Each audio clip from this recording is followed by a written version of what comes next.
an annual seminar, say, at the IUC, International Inter-University Conference Seminars in Dubrovnik, Yugoslavia. He is professor of religious studies, professor of religion and society at Western Michigan University.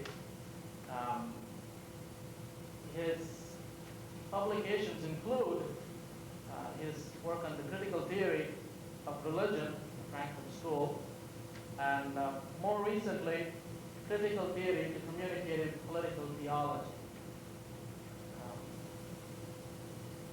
Would you please welcome Professor Siebert.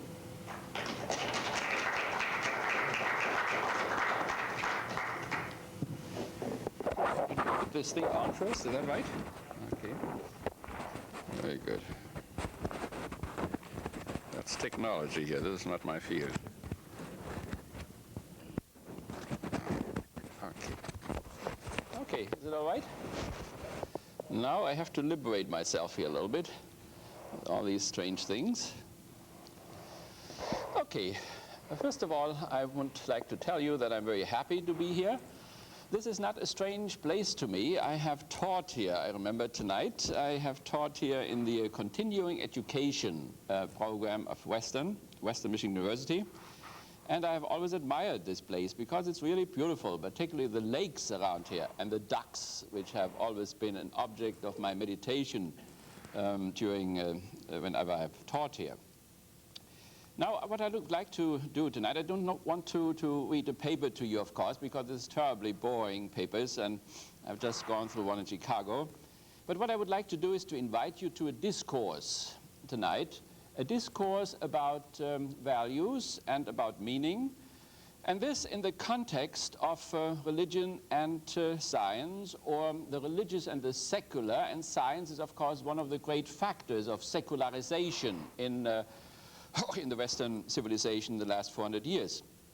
More specifically, I would like to talk about value deterioration. We have heard about this a lot in the last campaign. Both campaigners were agreed, at least at that point, on that point, that there was a deterioration of values in civil society, and that both of them wanted to do something to overcome this. So the issue of the deterioration of values has something to do with another issue, namely the dissipation of the resource of meaning. We are talking very often about the resource of water and oil and so on, but there is also a resource of freedom, and there is also a resource of meaning, and that can be depleted as well as the resource of water or so. Now, the deterioration of values, which our presidential candidates talked about, and the dissipation of the resource of meaning hang together. In a certain sense, when I can conform to certain values, then this brings me to a certain horizon of meaning. On the other hand, the meaning is already presupposed in terms of when I want to realize certain values, not to lie, not to kill, and so on. If we would be sure that, for instance, the universe in which we live is totally absurd, that means meaningless or so, it would certainly make our realization of values very difficult. We would have to fight against all kinds of despair, and we would ask the question, why in God's name should I be good in a bad world, or why should I be good in a meaningless world or so? So the content of the discourse tonight is therefore the deterioration or the destruction of values which we think we have experienced. Maybe we should not exaggerate it, but there were all kinds of things which in recent years have thundered upon us. There were the spy cases, and there was the case on Wall Street, the insider information crimes. There were the ministers, Baker now, it's every night almost on television, and all his different alliances he had in the past, and of course other ministers as well. So it seems to penetrate even the religious realm, where we expect somehow values to be obeyed and to conform to, and we had, of course, value destruction in the Pentagon, and we had it in the White House, about 50 members around of the former government of President Reagan were indicted for fraud.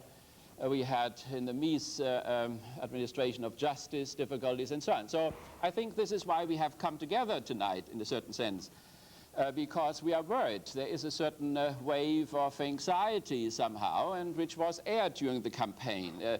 And what is it exactly? What has something gone wrong, or has that been usually the case? Is that always the case? What I would like to hear, you hear from my accent that, of course, that I'm not from here.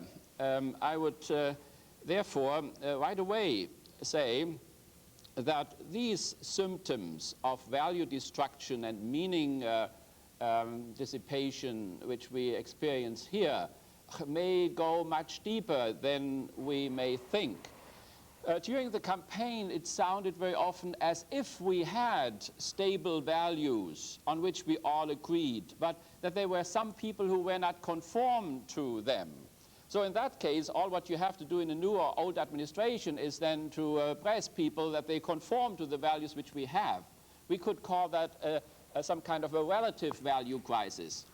But when you look a little bit further to what has happened to the country where I come from and what has happened to Europe only a few decades ago, then it may be that it is not only a question of conforming to values which we know and which are stable and which have a deep grounding in meaning, be it in secular or in religious meaning, but that these values on which the Western civilization was established originally have in themselves become shaky. It is one thing, you see, when you say, I commit adultery, but I think that to honor one's marriage and to be faithful, that is a good thing, and it is legitimated, let's say, by Jehovah or by the Father of Jesus Christ or by human nature or whatever. Or if you say, there is nothing wrong with my having committed adultery, or I do not know if there's really something wrong, or in terms of situation ethics, every situation is different. So in some situations it may be bad, in other situations it may even be good. Then, of course, we have a different problem which goes much deeper. I would like to suggest in our discourse tonight that our value crisis, that what we see there is somewhat the peak of the iceberg, that something much deeper is happening in the Western civilization, some deeper disorientation in both areas, namely as far as the basis of meaning is concerned. That means waves of nihilism, which very often the soldiers who came back from the First and Second World War experienced. That means a fundamental doubt and distrust in the meaning foundations of the Western civilization. And then also not merely a surface nonconformity to values which are as such secure, but that it is a nonconformity to values which somehow, somewhere, have become very unstable. And then we have, of course, a very different task. Now, when you see this topic as such, then you will see that we need the right method, or that we need the right form in which we want to proceed.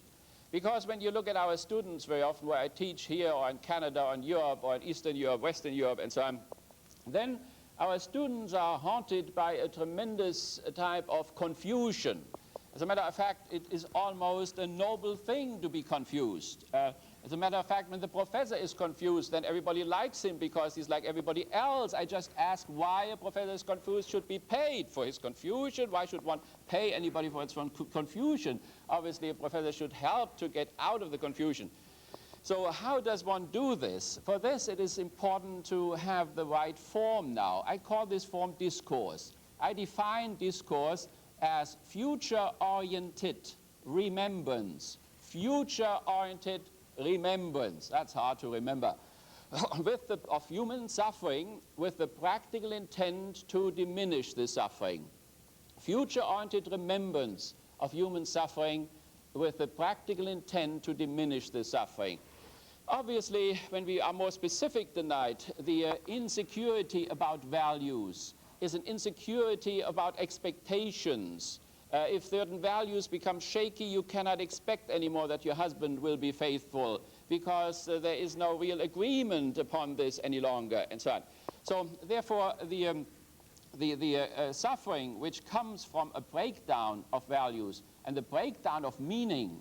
And if it was only boredom, you know, in a certain sense, a loss of meaning produces boredom, and this boredom can be tremendously painful, so that you have to take drugs. Many people take drugs to conquer their boredom. And so you can see from the tonnage of drugs how great the suffering is. That means how high the boredom is. And from the degree of boredom, you can see the degree of loss of meaning in a society.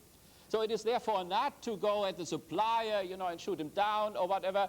It does not even mean to go to the consumer, which we should do, of course. But we have to help this consumer because he's so terribly bored. Therefore, he needs those drugs. Therefore, we have to analyze a little bit deeper why he is bored. And he may be bored because there is not enough meaning, not only in his life, but in the national life as such. And, of course, that affects the value realization. Now, let me give you an example how a discourse like this functions. Let me give you two examples. For instance, in discourse, we reflect, for instance, let's see, on the business cycle, something like that. The business cycle started in 1828, and then every 9 to 12 years, we had a depression. In the last 20 years, we had a depression every 4 years.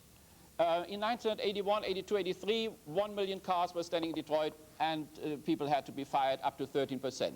Then we armed tremendously, as you know, the biggest armament which the human species ever went through. And thereby we stopped this depression. And we are happy for this stopping. We all happy. Now we have flowers all over Western Michigan University, and it's really beautiful. So we all enjoyed, and that's why we all voted in the right direction, of course. So in the right direction. So now we do not only remember the depression cycle, but we remember also the tremendous suffering which is involved in it. Namely, for every 1% unemployment, you have 4% more social problems. That means 4% more divorces, 4% more drugs, 4% more suicide, and so on. But we don't only remember now in discourse the suffering, but we remember also the causes why these depressions come about. That means they come about because overproduction. And we have overproduction because we uncouple the production from the need system and recouple it to the profit motive. So therefore we invest and we build cars and cars and cars. Suddenly we have 1 million cars in Detroit, and another million is coming from Hamburg, and another million from Tokyo. Then you have, of course, the big mess now. That's called a depression. So now only if we know the causes can we say with practical intent to diminish the suffering. That means we can then intervene into the causation and can stop it. Well, maybe not. A second example, let's see the war cycle. August 1914, September 1939, and then when again, of course. Then we remember the tremendous suffering, the casualties, particularly civilian casualties, which increased from one war to the other. 10 million the First World War, 50 million the Second World War, 9 million alone in Korea, and so on. So now this we have in Vietnam, 58,000 died in the battlefield. 60,000 killed themselves at home, which is 2,000 more than fell on the battlefield, not to speak of 150,000 wounded and crippled and so on. So this is an immense type of a suffering. Discourse means now to go into the causes of this suffering. What brought about 1914, 1939, what is bringing about the next time, and so on. So, well, we have to see that capital needs cheap labor. And so, therefore, you need colonies, and you need empires, and then the empires crush against each other, and then you have it, of course. So, therefore, if we really want to fight for peace, then you don't do what I did a few days ago, go on the radio and shout against militarization of toys or so. You know, the toys are rather innocent. The toys reflect the overall militarization of the society, which even goes into the Christmas tree. Rambo under the Christmas tree. Peace to the world. And then this guy shoots everybody who comes into his fire range. So, okay, so this is what discourse means. I just gave you those two examples in order to make clear the structure of discourse. Now, discourse is, of course, an old arrangement. We had religious discourses, we had philosophical discourses. Jesus is a master of religious discourse. We had philosophical discourse. It was initiated by Socrates for the West. We had, of course, scientific discourses like Einstein. Did not split the atom just by going to a laboratory, but he walked through the Alps with his friends, and they had discourse about quantum physics and so on. And then came this tremendous event from which he later on said that with the splitting of the atom, everything has changed except our consciousness of the whole situation. Okay, so now that is the examples, and then the different types of discourse which we had.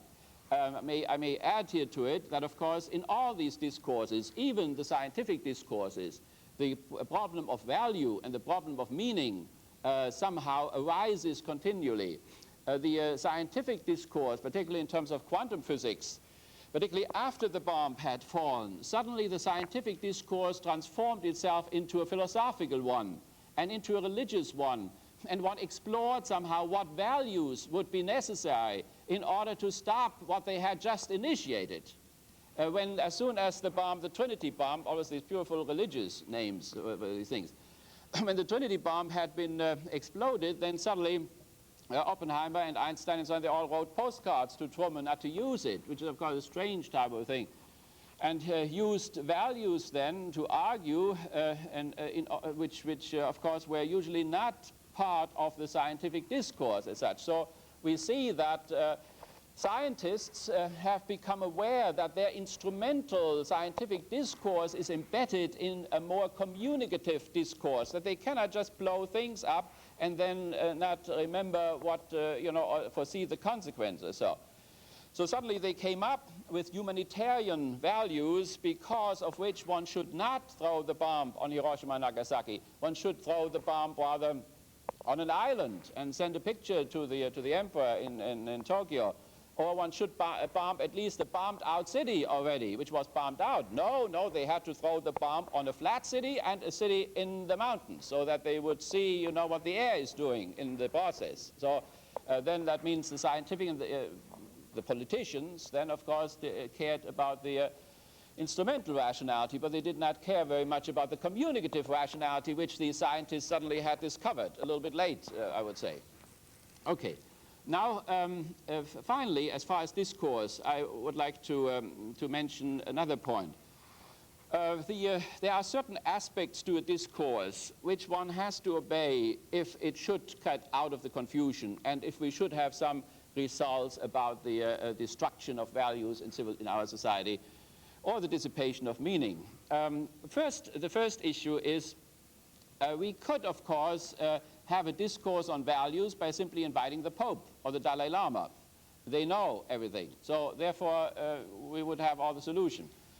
Or we could simply connect ourselves with some kind of a religious tradition or philosophical tradition. Now, unfortunately, religions themselves and philosophical systems, like the sciences too, are very often part of a totally distorted everyday communication. It is distorted because of power differences.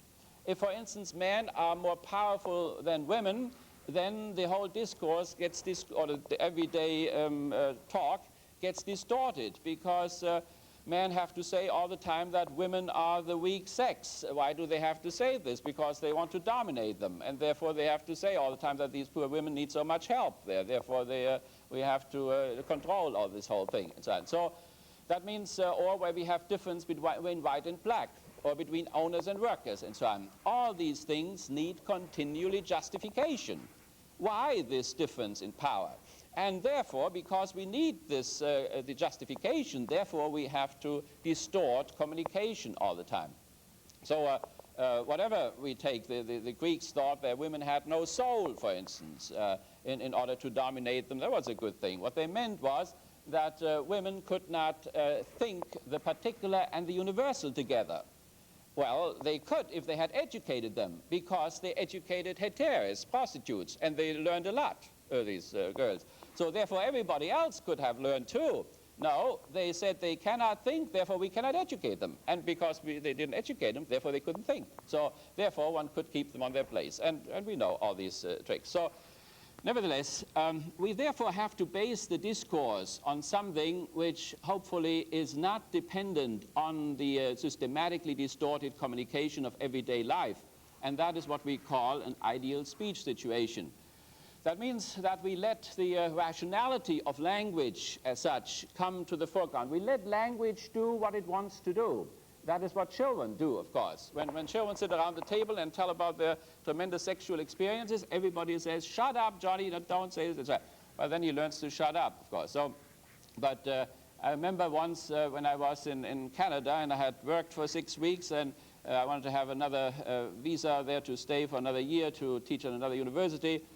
And suddenly I was told that I had worked illegitimately, illegally in the university. So the guy said I had to be deported to the States. There was my little son was standing beside me, and he said, well, whose fault was it that my father has missed that stamp there? You know, we were standing in the rain in Windsor and so on, and you could put the stamp on, we didn't do it. And so the little guy went on and on and on, in the face of power. That's the worst what you can do, you know.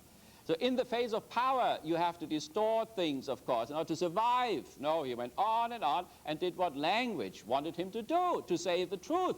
Then I had to teach him to lie. Now, as a lawyer, he practices now professionally. So this, or another story from Kalamazoo, where a father called me up. It was in the late 60s or 70s or so, and he said, my daughter has become a Marxist. I said, this is really terrible. I said, but really, I said, she has not become a Marxist, she has become a Bakuninist. So he called in and said, well, what is this? I said, well, it's much worse than a Marxist. It is anti-authoritarian Marxism, socialism. Authoritarian socialism, we understand, but anti-authoritarian socialism, the FBI does not even know what to do with it.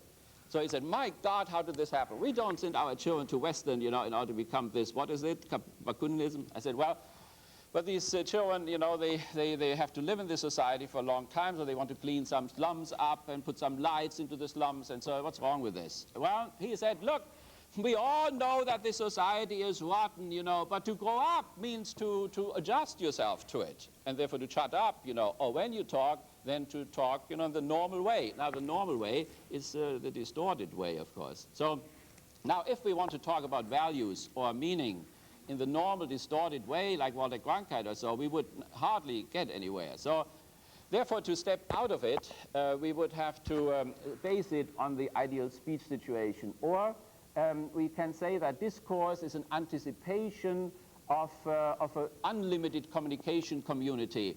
All our communities are limited, ethnic communities, religious communities, political communities, and nobody talks with the other. In our cafeteria at Western, we have the Arabs sitting in one side, the Iranians side beside them, they don't talk with each other. Then the whites and the blacks, and nobody talks with anybody. So that is, of course, limited communication. Discourse aims at a universal communication. I was in Strasbourg recently in the European government, and I talked about universal values. Now, this is, of course, a horribly difficult thing or so. But at least in discourse, one can try, you know, to overcome the limited communication so that one may aim at least at values which are not conflictual, so that one has Catholic values, the other one Jewish values and Protestant values, and therefore we all try to kill each other, or Palestinian values or whatever. So therefore discourse is unlimited communication community. It aims at it. And then, of course, discourse is also ideology critique. Discourse is mythology critique. Discourse contains objections, and I hope you have some later on. Discourse means that we aim not at winning a debate, as it is in the presidential debate, but to come to a mutual understanding of things in mutual respect, and so on. Okay, that may be enough now for the form which I wanted to proceed in. Now, you have felt already, I think, that value questions are not an academic matter. They are the last perspective is the academic one. They are intrinsic to our everyday life world. I mentioned already that maybe the scandals, spy scandals and other things which we have had recently, which worry us a lot, if we put them a little bit more into perspective, I think it may be helpful to us. And also, sometimes it is better to look at another society and what they went through, and then reflect back from them to us. It is what the artists like Bert Brecht, for instance, would call an estrangement effect. What Jesus used it, for instance, in his quasi-discourse, in his stories. So I want to tell you a few stories. And these stories should make clear to you, not in an academic or in a highly scientific way or so, but in a more human way, what deterioration of meaning and deterioration of values means in intersubjectivity, in interaction of people in reality now, not in the laboratory or so, but in real life. 2 weeks ago or so, as you know, we remembered the 9th of November 1938. It was the so-called Kristallnacht, the Crystal Night. And you know that our television, and this is a very good thing, of course, was full of this event. And there were also movies accompanying the whole remembrance, namely the movie, for instance, War and Remembrance. I would like to throw a little bit light on some of these things, because then by distancing ourselves from what is so close to us and what therefore may be more painful to us, and therefore we would not like to talk about it or not be so open to it, and then when we can go a little bit back in time and somewhere else, and then from there reflect back on ourselves. In the afternoon of the 9th of November 1938, I was in a swimming pool in Frankfurt. I was at that time 11 years old or so. And when I came out of the swimming pool, I saw a building burning. A huge building was burning all over the place. And of course, you know, one has to be careful. In afterthought, one doesn't know anymore what one knew then. But when I reconstructed somehow, I would say that I first did not know what was burning, but slowly it dawned on me that this may be a religious building or something like a synagogue. But more amazing to me was that the fire engines were standing all over the place, and they did not use their water. They did not try to extinguish the fire. It burned and burned higher and higher and higher, and they just took care that the other buildings would not be touched by the fire. Then I went through the main street of Frankfurt, the Zeil it is called, and on both sides huge apartment buildings, and suddenly things flew out of the windows. Crystal lights and so on, that is where the crystal light comes from. But also clothes came out, and chinaware and so on, it was all thrown on the street. Another amazing thing was there was nobody on the street, thanks be to God, when these things were flying up. But somehow the whole main street of Frankfurt, which is usually very busy, was all silent. Ghostly silent.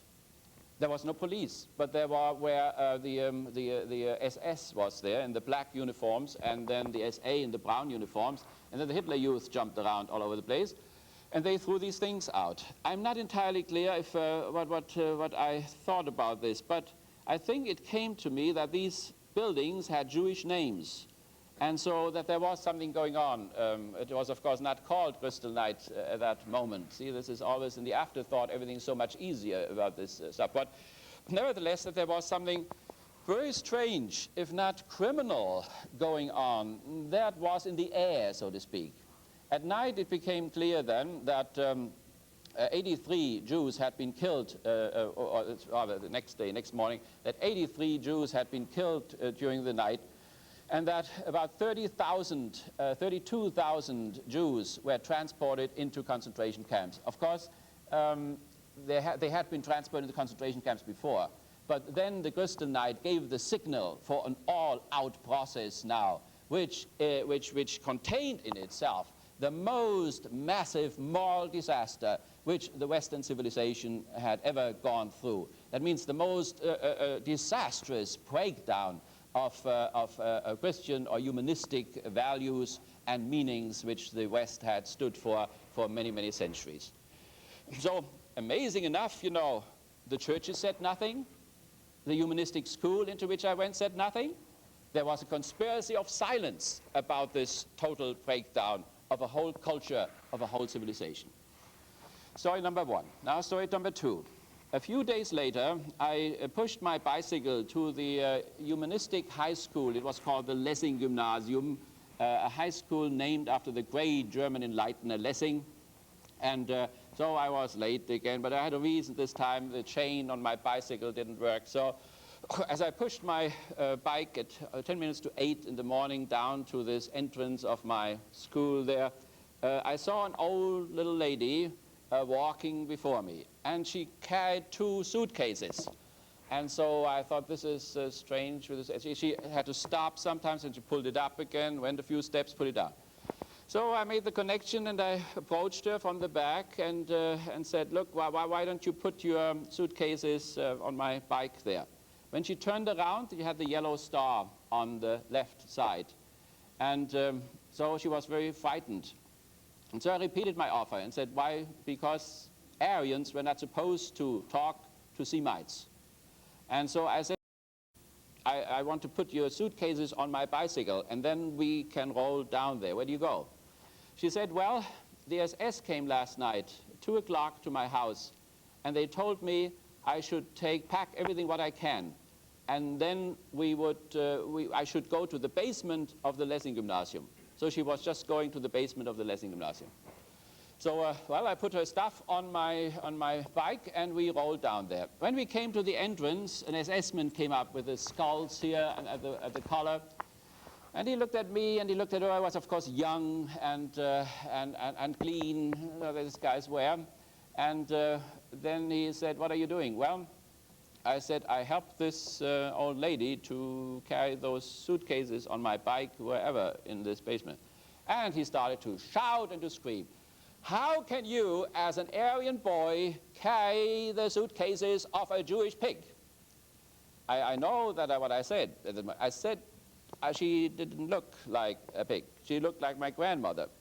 And that is why I helped her. Oh, he started shouting. He called the director. The director's name was Silemon.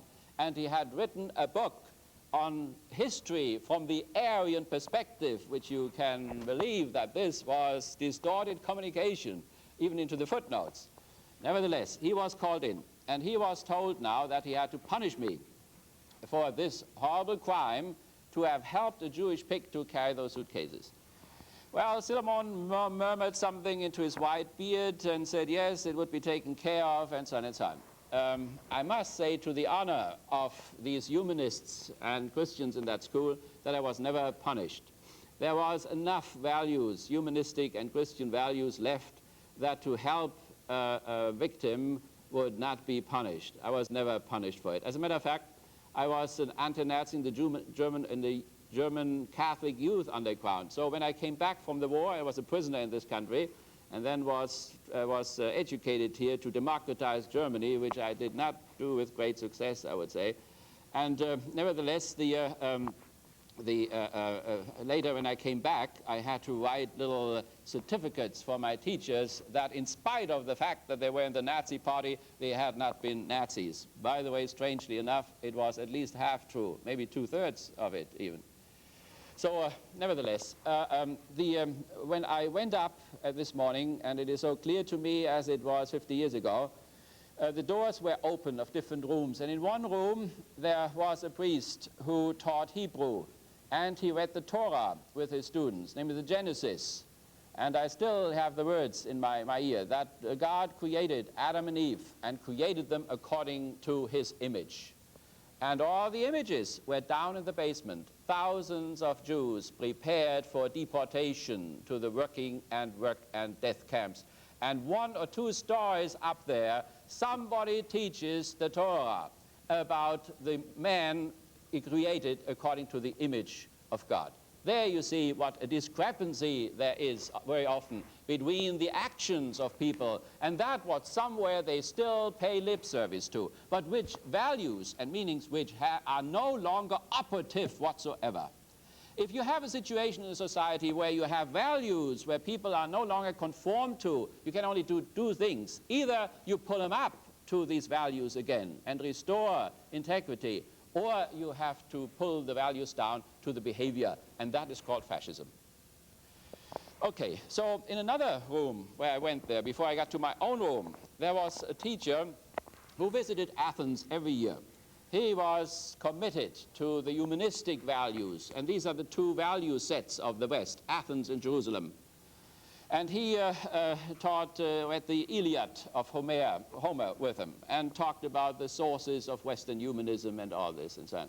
And at the same time, downstairs, this horror and this terror happened. If he had read at least the Odyssey and would have told his students that Odysseus was the first bourgeois and the paradigm of bourgeois, that means of a type of man who has no other.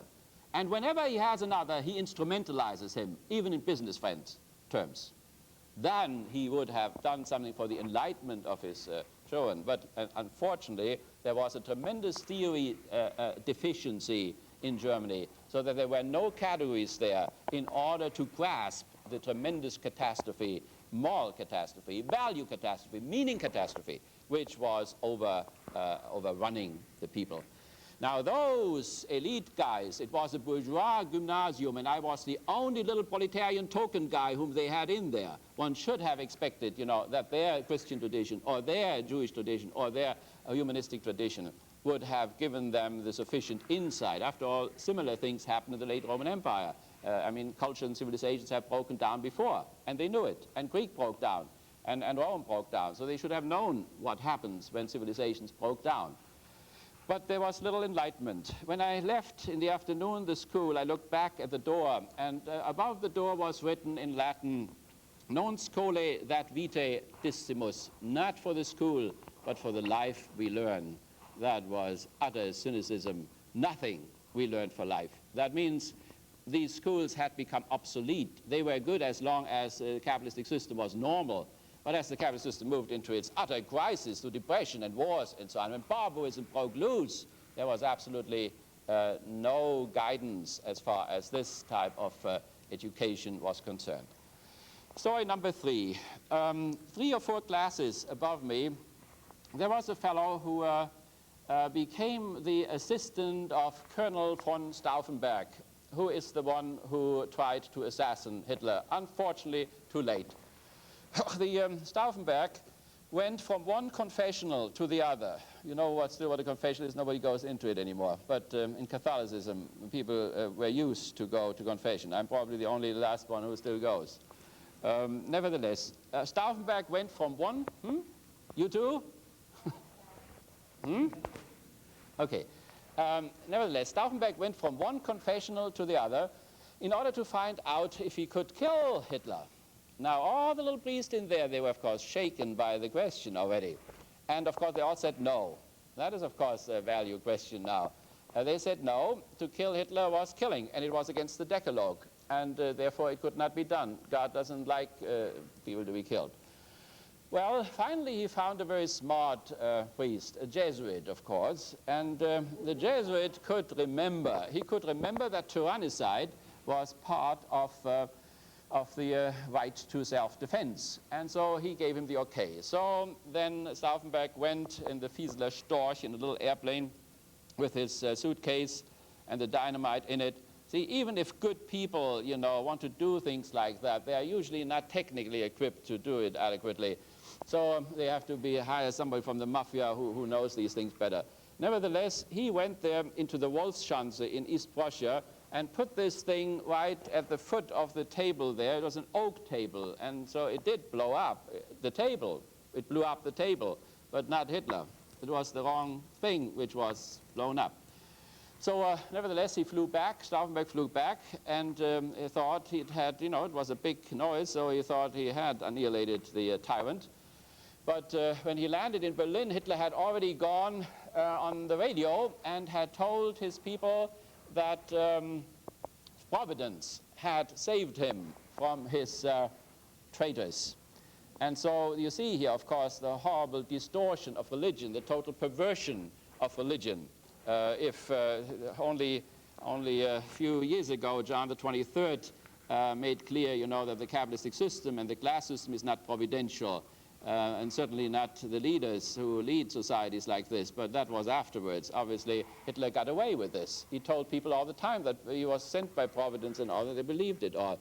That he meant with Providence, see, that he meant with Providence, not the Providence of the New Testament, which cares about the little birds and all this, but rather the evolution which had brought the Aryan race to the top of the human species. That was Providence, in the name of which he did his actions and so on. That was far away from whatever was Jewish or Christian background. Okay, so this, as far as the Stauffenberg now came, was right away caught at the airport and then was sentenced, and at a night in the light of a car, he was shot. His adjutant, my student friend, 3 classes higher, he got away. He went to a female doctor and stayed there overnight and walked up and down her apartment to think what Socrates would have done in Athens if he had been in trouble like that. Well, that was Athens. It was not Hitler's Germany. It was completely displaced his whole education. So in the morning, he came to this glorious decision on the basis of these humanistic values that he had to give himself up to the People's Court in Leipzig, which was presided over by one of the greatest murderers in Germany. Okay, so he was sentenced, of course, and he was hanged on a piano wire. and the whole thing was filmed, videotaped, and then was sent into the Wolfschanze. And Hitler looked at it every night and enjoyed it tremendously.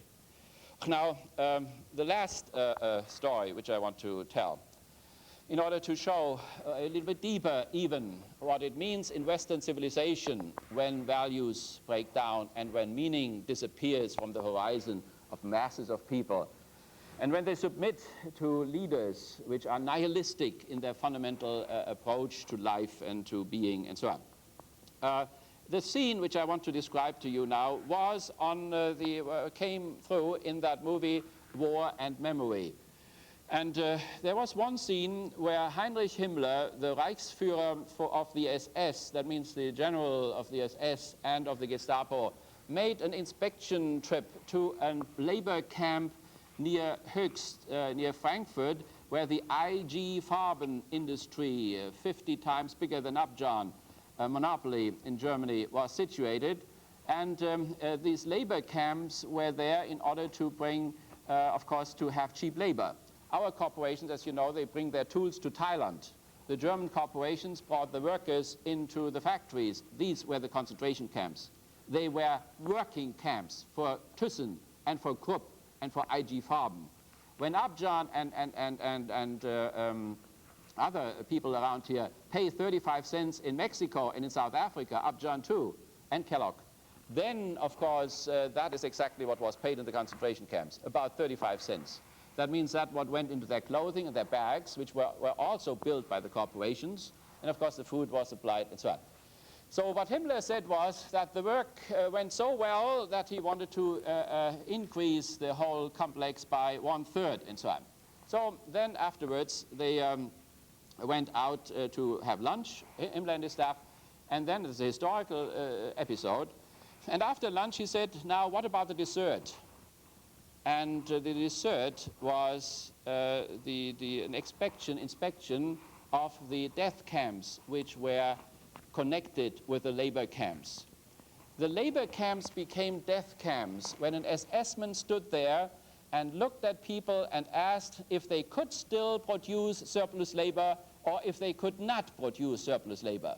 Surplus labor or surplus value is the value which the worker produces beyond his costs, the 35 cents, let's say.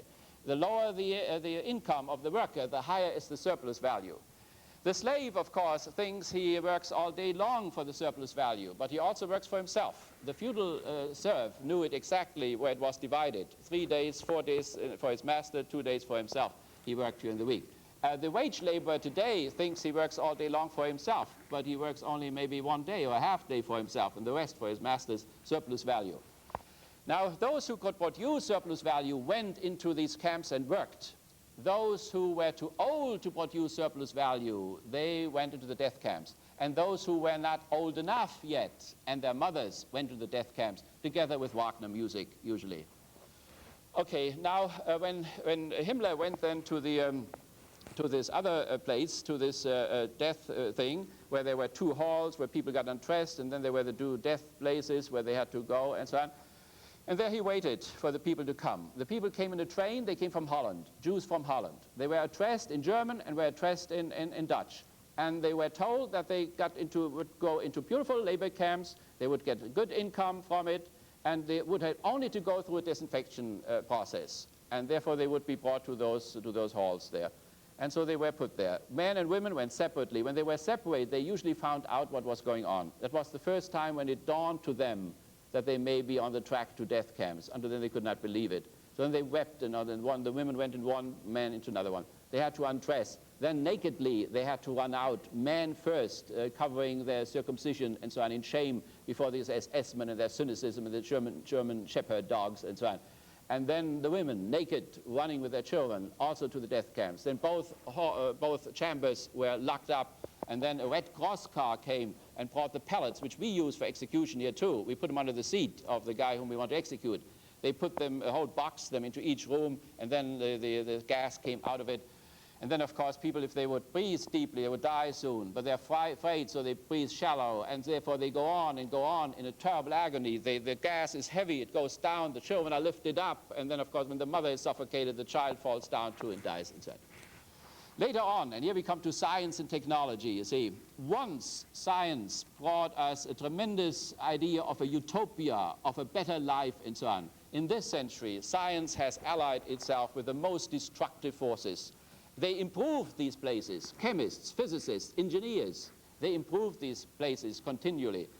When in the end, in the movie there, and in reality, the dead bodies were put out in the back and were buried in a mass grave and disinfected and so on, the only thing what the general who worked in this place said to Himmler was, you know, the disposal of these bodies is the only problem we have. And Himmler said, I go to Berlin, I'll show you better disposal measures and so on. So later on, what they did was not only to press surplus value out of those who were still alive, but to pull surplus value out even out of the dead. That means their hairs were put into cushion, their skins were put into lampshades. Of course, their glasses and their teeth were recycled, of course, you know, very rationalized. And they had double bookkeeping, you know. That is what they produced when they were alive, and that's what they produced when they were dead. And then the food was subtracted, and the construction of the camp, and so on. Now, you see, the highest value of civil society is the surplus value and nothing else. That is, of course, one conclusion which we can draw of this. And if we cannot balance it from other types of values, then this hellishness which I just described to you is not really avoidable in the future. Now, let me come to the last part of what I want to say. Namely, and this is where some thinking may come in, I would like to put the value destruction and the loss of meaning into the context of a dichotomy which has occurred in the West, the dichotomy between religion and science, or religion and scientific enlightenment, as we call this. Now, in the Middle Ages, there was, of course, a difference between the religious and the secular, also secular science. People went to church on Sunday, and then during the week they did their secular jobs as carpenters or scientists or whatever. But even during the week, of course, there were feast days for the saints. There were crosses in the fields. There were statues of the Blessed Mother in the fields. So that means even the secular part was somehow integrated into the whole religious world. The bells were ringing 3 times a day, where the song was sung in honor of Mary, and so on, or prayer said, and so on. Now, what happens in the beginning of modernity is that this differentiation turns more and more into an antagonism, and very often even indifference between the two. Now, for us Americans, it is more difficult, out of some reason which I'm not entirely clear about, to see that difference. Europeans have no difficulty. Somehow we always think we are a Christian country or whatever. So therefore it seemed and we also make a lot of use of religion, particularly during campaigns and so on. It may be that this is it, that we haven't noticed that there is really a discrepancy which goes through the whole Western civilization, including the United States, including Russia, and including our own personalities. You see, for my students, you know, they can hardly remember their grandmother. The grandmother had all the values in the Upper Peninsula which the Pope has today. No premarital sex, no abortion, no divorce, nothing. We don't even know what to do anymore. So on the other hand, you see, their daughters today, or maybe not even my students, they have gone too far, I think, already. But let's see, okay, their daughters very often are in a twist somehow. That means they still know the values of the grandmother or so, but well, now I'm getting wrong with the generations. Okay, let's see the grandmother, the daughter of now we have it right. The daughter of her, you know, knew, of course, that these values cannot be held on to that way anymore. So certainly you have suddenly you have a schizophrenic type of a situation. That means for every value question, you have 2 answers. Premarital sex, yes, no. No religion, yes, secular stuff. Sometimes in the middle.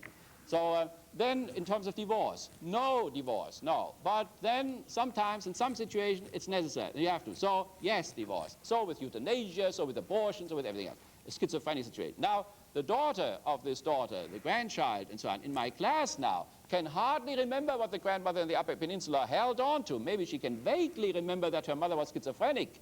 And therefore she wants to do now things and get things clear. And so far she says, premarital sex, yes. Divorce, hopefully not. What if? Yes, and so on and so on. So now we are there in the secular thing, you know. And nobody should say now that we don't have this problem. We do have this problem. And if we face it clearly, we can do more about it. If we hide it from ourselves, you know, then of course it is hard to make any transformational changes. Okay, now what happened now? Step by step, the attack came from the secular side against the church. Names are all known to you: Galileo and Newton and Darwin, of course, and Marx and Freud. Let's just stay with those, you see. So Galileo suddenly found out that the sun does not turn around the Vatican, but that the Vatican turns around the sun. As a matter of fact, the Pope 7 years ago, before the Academy of Science, said, you know, Galileo was probably right.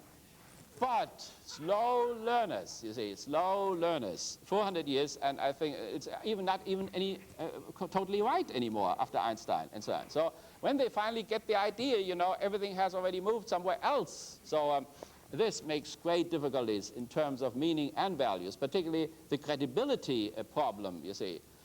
If you always make these rearguard struggles and then you lose them all, you know, after 400 years there is not much credibility substance left anymore. So nevertheless, okay, Galileo then, after they did adjust, Pope was a little bit late. Other church members, of course, finally knew that when the sun was moving in the Vatican, you know, on the floor, came through the window, that it was not the sun which was moving, but the Vatican was moving. Then, of course, they no first, you know, to the attack, to the negation by science, and then yes to it, you know, so maybe a little bit of it. So they showed the torture instruments to Galileo, see, and the old man was not martyr material. You know, professors never are. So therefore, as soon as he saw this, you know, got frightened, and he said, well, you know, maybe the sun does turn, you know. So, by the way, I mean, our everyday language is conservative anyway. Before my wife died from cancer, I would say, you know, how beautiful the sun rises. I should have said how beautiful the earth turned, you know, but it would be stupid to say a thing like this. So, so the church is, you know, situated in the life world. Well, the sun went up and down, so what does it matter, you know? So, nevertheless, when Newton came up, they still believed, okay, the whole thing turns now. But, you know, the deviations of the planets, we need God for this still. How could they deviate if God would not let them deviate? Well, then Newton counted out, you know, mathematically and so on, that the deviations are also taken care of. We don't need God for that neither. And that is the whole scientific enlightenment, step by step. So then comes Darwin, and Darwin then, of course, opposes the Torah and the Genesis and so on. And the species are not created all at once, but one comes out of the other, and unfortunately even we come out of it. Tremendous furor of the churches, of course, in England and all over the place. No, no, no, we are not chimpanzees, and so on and so on. The interesting thing is here that Darwin did not have problems with his faith because of what he discovered on the different islands south of here. But his trouble came from the premature death of his little child. That means, and here is something very essential which we should keep from tonight, namely, all the world religions have only one problem they have to settle, and that is the theodicy problem. That means the problem of the all-powerful and all-loving God in the face of the horror and terror of nature, and particularly of history. That is the problem of meaning. The theodicy problem is the problem of meaning.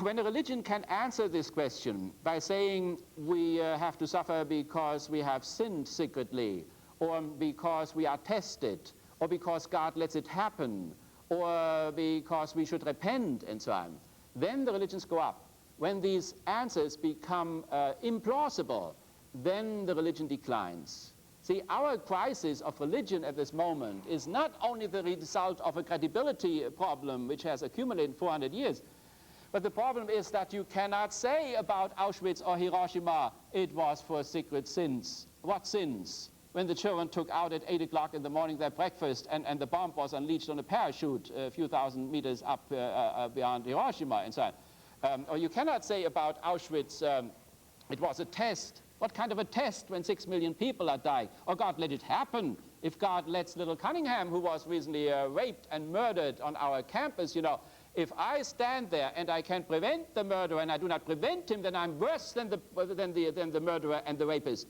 If God has the power and can change it and stands there and lets her be raped, then he is worse than the rapist. This God is Satan. He is not God at all. So therefore, the problem today of Islam and of Judaism and of Christianity is, can we pray after Auschwitz? The best answer which we can give is we can pray after Auschwitz because the victims prayed in Auschwitz. But the victims' prayer, Adonai, Adonai, got nowhere in Auschwitz. The only answer were the dogs, the shepherd dogs or whatever, the German dogs and the SS men in their orders and the gas. And that again and again and again and so on. So that is the problem now.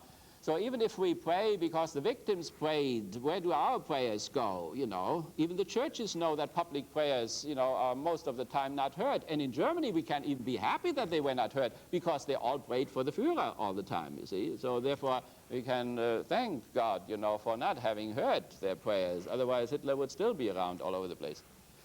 Okay, so then, of course, finally, the churches made an adaptation to the Darwinian stage of development, too. And said, well, our bodies are the result of evolution, but our souls are created by God. That's the specific meaning of creationism. And then, okay, now there was peace for a little while, you see. Then, of course, then came Marx, you know. And Marx, this is something for our country. You know, we repressed him totally. Gorbachev was there, but we think he isn't a Marxist anymore. In reality, he is a devoted Leninist, you know, the most devoted they had since Lenin. So nevertheless, we don't know what that is because we have repressed the whole Marxist stuff. Nevertheless, Marx came up, went into the basement of civil society and showed us, you know, that the state and religion and so on are superstructure which are based on the economic system which is ruled by only one thing, namely the private acquisition of surplus value. Well, we hated his guts for it. He was the conscience of the bourgeoisie, but who the hell wants to listen to one's conscience, you know? So, and this is going on. The churches were part of it, anti-communism in the churches, supporting the anti-communism in civil society. And so if I ask my students what the hell is communism, nobody knows what it is, but they're all against it. Why they're against something that they don't know is a great riddle to me. So, nevertheless, now in the meantime, as you know, the churches have adjusted to it. Even the Council of Churches and the Roman Catholic Church, there's a liberation theology which has taken over a lot of him and so on. So we have a new accommodation. Well, after this devil is gone, Marx comes a new one, Freud, you know. Marx we have repressed completely, Freud we have repressed half. So Freud then, of course, goes into the basement of the personality now. And so while we thought, you know, we were maybe only the cousins of the chimpanzee, you know, body-wise, suddenly he discovers the chimpanzee inside, in the id, with all the aspects of libido and aggression and so on and so on. So now, of course, again, a terrible struggle against Freud for years and years and years. And then finally adjustment again. So today the father confessor and the psychoanalyst operate very nicely with each other. If somebody thinks he has killed his father, you know, and hasn't killed him, then the priest sends him to the psychologist, to the shrink. And if he has really killed his father, the shrink sends him to the father confessor or the mullah or the rabbi or whatever. So therefore, also once more an accommodation. But the problem, and I have it here on the blackboard there, the religious and the secular went apart from each other. The antagonism is still there. Only the compromises which have been made are phony. So, for instance, the sociologists would say religion is good for the masses, for social control and so on, but it is not true.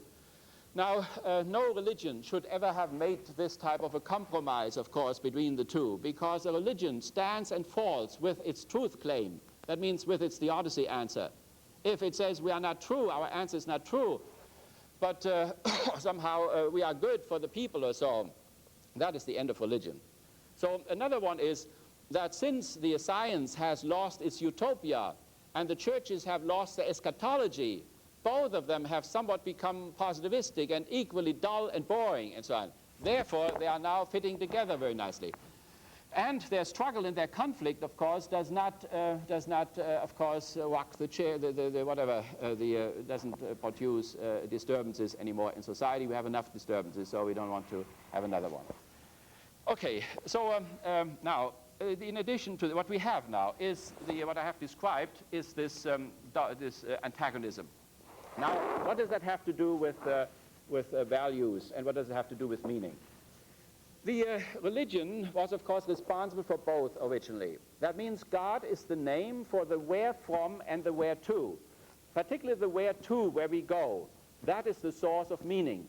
And therefore the churches provided to people meaning. We all, no matter how miserable our life is, no matter how bad things are, we finally go into God's kingdom and so on. That was the meaning issue. And then, in order to go to the kingdom, we had these values. The Decalogue, don't kill, don't lie, and so on. And the Sermon on the Mount, which is a radicalization of the Decalogue. So then everything was all right.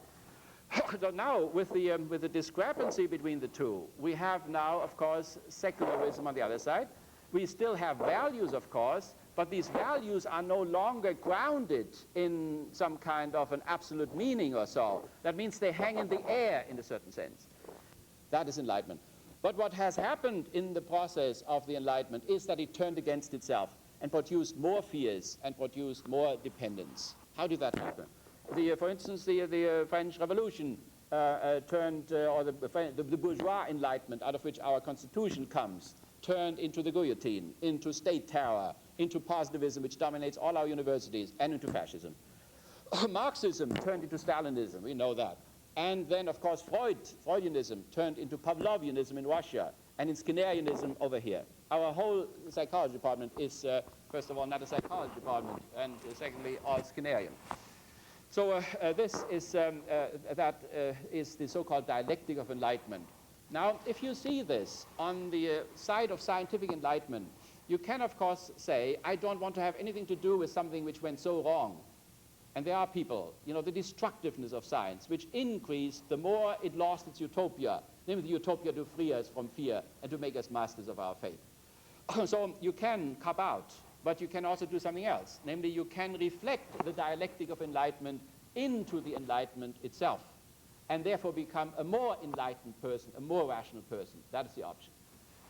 Now, the religious people on the other side can, of course, stand there and can say, didn't we tell you already at the time of Galileo that you would get messed up someday, and you would have a block logic, which finally leads you to annihilation. And so we told you it couldn't go well if you would go the secular way, would separate yourself from meaning and from values and so on.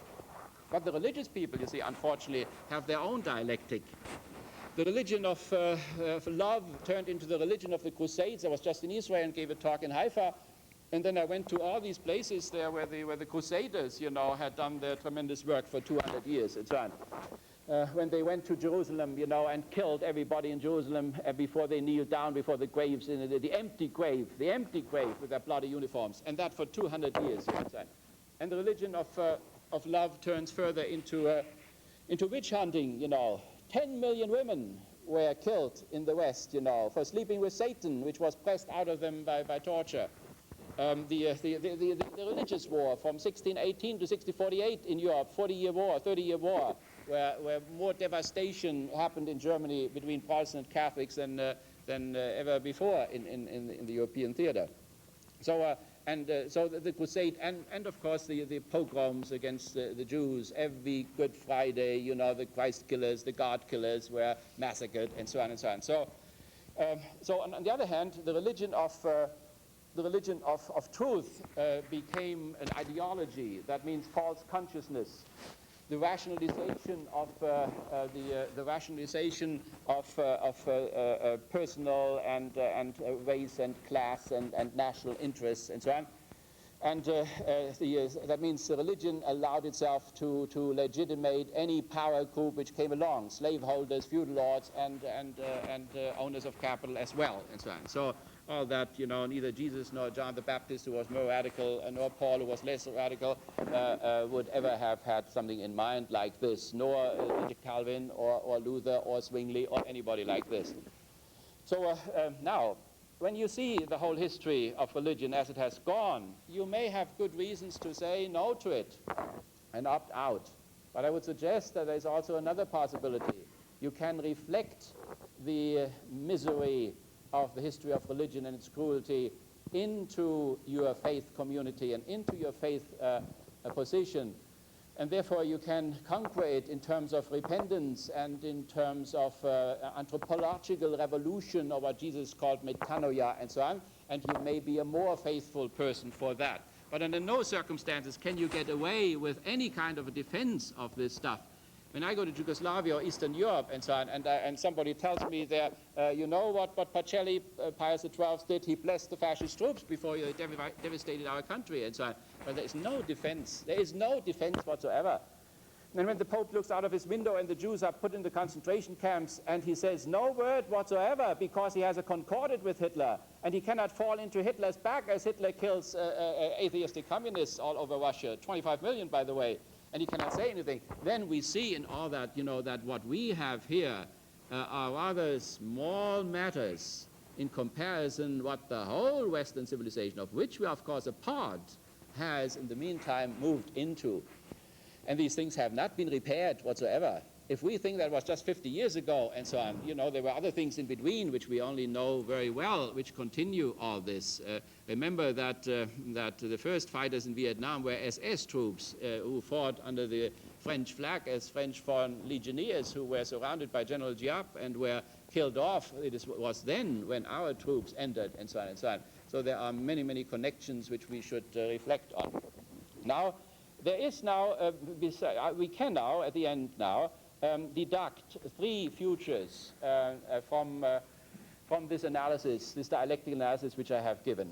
It is possible for us, of course, to return frightened and disappointed about where the scientific enlightenment has gone to.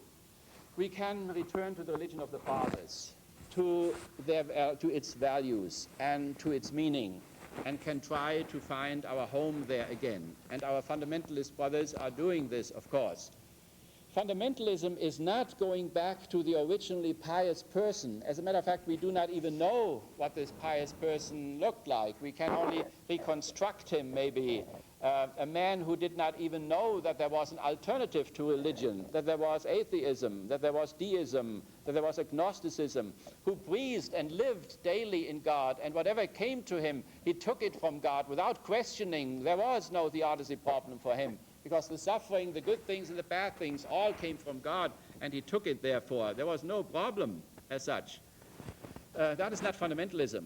Fundamentalism knows that secularity exists, knows that secular humanism exists, knows that the sciences have developed an image of the world which is contrary to whatever religion says. Do you know what the world looks like for a scientist? It looks like a little ball which is running around the universe. Nobody knows where the hell it is. And there is a little mildew on it which is called life, and one cannot speak about intellect at all. It's completely lost, you know. It just came the last 5 minutes of that mildew development.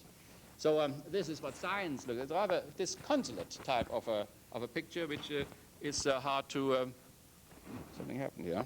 It's hard to grasp, of course, particularly from the religious side. So one can go back, therefore, to this. It's an option. It will be difficult to undo the whole scientific development, to depart from what we call history and all that. Is very, very difficult. That one doesn't become a hypocrite and says, I'm really on this side, and then makes all kinds of compromises, nevertheless, in politics and economics and all this. That most of our fundamentalist ministers have an income of $60 million a year, you know. Some of them are so poor that they have only $12 million a year and so on. I mean, Jesus would find that all very, very strange as far as I saw him in Jerusalem recently, or the Sea of Galilee, or whatever. The man who walked around there had not even $12 million income, and so you may be damn sure of it. So now, there's another possibility at the horizon, and that is, of course, total secularization. That is serious. The power elite in the East, with which I'm in contact here and there, and the power elite here, both of them have this tendency towards total secularization. Only our power elite here uses religion. Over there, they haven't used it. It's Stalin once. He took the icons out of the farmers' fields in order to let them fight better for Mother Russia. Maybe Gorbachev now uses religion for peace purposes and so on. But usually the socialistic elite is rather indifferent, or was indifferent to it. But the bourgeois elite here still uses religion. Not the religious guy who runs for office, of course, is not the general. He is only a sergeant who has to get the million votes and so on, which he has to deliver at the right point and so on. So, but nevertheless, we are on the secular track there, if we like it or not. But we have to warn now, you see, that simply to go the secular way is not very unproblematic neither. And I mentioned before, you know, about the drugs and the meaninglessness and so on. Now, we don't want to be totally pessimistic or discourage people, you know, particularly if we are still on the religious side. It is possible to create values in intersubjectivity. Let's see, when I took care of my wife in the last year when she slowly died and most cruelly from cancer. So when I could do something good to her and I saw in her eyes that she was happy about it, that throws, of course, a certain value on my actions. It gives it a certain moral quality. And I don't have to refer to Jehovah or to the Father of Jesus Christ or to Allah or whatever. That means in an entirely secular way, we can then create values. We can generate values in our friendships and in our love affairs and so on. But, and now comes always this hellish but, all intersubjectivity, no matter how undamaged it is, it moves always to the absolute damage of the death of the other. And this absolute damage, of course, does not only stay at the end, but it is anticipated. It penetrates into the present and so on. So therefore, it has to be dealt with. Let me give you another example. What is really wrong with Marxism, which people usually don't see, is that Marxism promises universal solidarity. A universal solidarity must not only include the present and the future generation, it must also include, of course, the dead. That means the innocent victims who have made the good society, if there is one, possible. But is it really possible to call a society of the future, which the socialists have in mind, to call it just when it is the result of millions of people who had to give their life in order to make it possible? 1 million Asians died in order to make Vietnam socialistic under our bombs and so on. So is that really possible? And I would say that as the Marxists, like Freudianism and so on, a secular project, a secular value project too. If they have really only two alternatives. Either at a certain point of their development, they make reference back to the communicative assertions of the world religions of a rescuing reality. That means a reality which rescues the innocent victims, so that ultimately the murderer will not triumph over the innocent victim. Or the project has to be scaled down or has to be cancelled altogether. Because universal solidarity cannot be universal if it does not include the innocent victims. And it cannot include the innocent victims when they have died like animals and are dust. You can hardly be solidary with dust. So therefore, there is a chess mate, you see, which one should point out. Of course, they say, well, what we can do with the innocent victims is we honor them by seeing to it that there will be no situation in the future in which we will have victims again.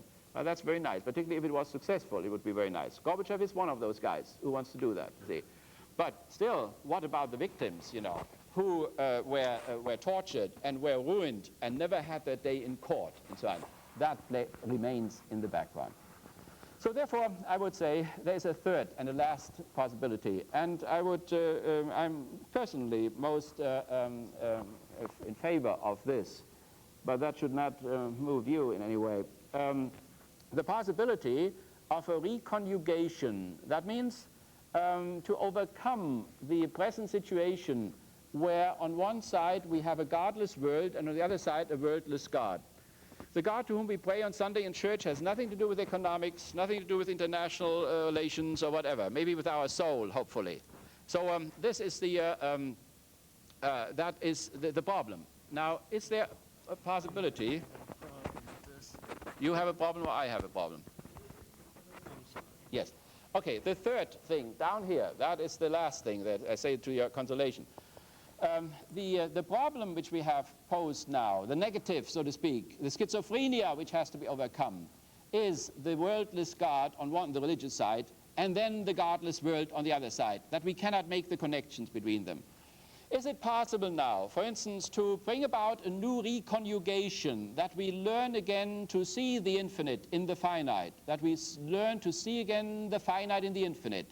Meister Eckhart, Jakob Böhme, the great Protestant and great Protestant Catholic mystic, and also the Kabbalah and the Hasidim, the Jewish mysticism, and the Sufis and so on, have, of course, tried things, and one could learn from them. The mystics always stand between the Orthodox religion, which they reinterpret, and the Enlightenment. They are no longer real Orthodox, nor are they real Enlighteners. They are the bridge between the two. And one could learn from them, maybe, again, to see the infinite in the finite, to see the finite in the infinite, to see the absolute in the relative, and to see the relative in the absolute, to see God in the world, and to see the world in God again. Or, in other words, we could say, is a reconjugation of redemption and of emancipation possible, or redemption and happiness, let's put it that way. Does one have to become, can we bring about a situation in which somebody does not have to become a monk in order to be redeemed and sacrifice all happiness, and where our miserable little hedonist here in this society has to sacrifice redemption because he wants to be happy and so on? Would it not be possible to say that happiness which we have here in our love affairs and our friendships and so on is an anticipation of redemption, and redemption is the foundation of a possible happiness on these grounds here, when anyhow with all happiness there's also the pain involved all the time, so we need all the support we can get. Or can we not reconjugate again somehow grace and liberation? On one side we have the bourgeois churches here, they do talk about grace. Grace means that God accepts me in my unacceptability, and all what I have to do is to accept God, my Savior, and everything is all right. And then I let the people there in the third world there who get 35 cents and so on, I let them sit there, and with the 35 cents they cannot feed their children adequately. They're miserable beings, and they do not grow up, and they die early, or their brains are miserable for the rest of their lives. In El Salvador, Nicaragua, 48,000 people have been murdered in Nicaragua under the Reagan administration and so on. So must we be indifferent to this? Christ my Savior, and then all this happens with my tax money all over the place and so on. Is it not possible to conjugate, to reconjugate grace and liberation, so that we don't have a graceless liberation of the socialists, and on the other side a grace without liberation on the religious side? The liberation theologians all around the globe and the basic Christian communities, of course, are living in their slums and so on exactly this reconjugation. And that would, of course, be also a reconjugation then of meaning and a reconjugation of values at the same time. I do not know if in our society, in our civilization, we can negate the negation of the destruction of values and meaning. If we can stop the dissipation of the resource of meaning in our society and the destruction of value. If this is at all possible in this form of society, as long as it stays that way or so. But I think that the suggestions which I have made at least can stimulate our thinking process, so that we maybe look forward to alternative futures. There's one alternative future, the totally administered society, which Hitler rehearsed. It is a loveless and a meaningless society. There is the alternative future number 2, ABC wars and thermonuclear war and so on, and that means the end of all meaning and the end of all values. And then there's the reconciled society, a society in which the antagonisms in our society between owner and worker and rich and poor classes and so on could be overcome, would be mitigated and so on.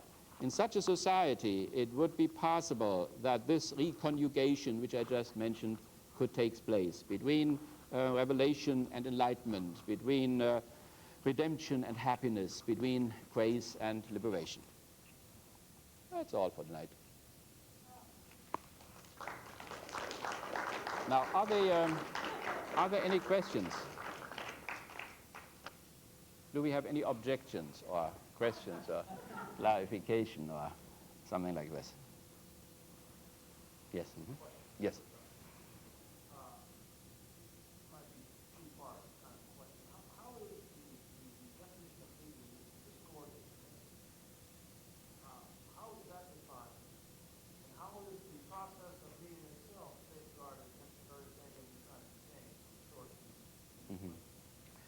Well, let me stay in the context, which I put up there. And so on. Meaning, of course, traditionally, you had something to do with the telos. That means with the purpose of life, of nature, of history, and so on. Where does it all go to? And whatever disaster happened, personal life, cancer, heart attacks, and so on, all that was overcome by saying, you know, it ultimately leads to something good. Even if people are murdered today, ultimately the murderer will not triumph over the innocent victim, which is, by the way, a good definition of religion. Religion is that longing that the murderer will ultimately not triumph over the innocent victim. But you see that this, of course, that is therefore what was meant with meaning. It was something that's hard to understand for us. It was not something, you know, the meaning of a sentence or so, linguistically or so. The whole critique of language has brought us somewhere else. So I just try to reconstruct, you know, let's see the martyr, the Christian martyr who had to go into the circus and was eaten up by the lions, which was a horrible type of a thing. But this martyr had the meaning which modern people are only looking for, searching for, right? So instead of giving a positivistic definition which would ruin everything, it is better to circumscribe it.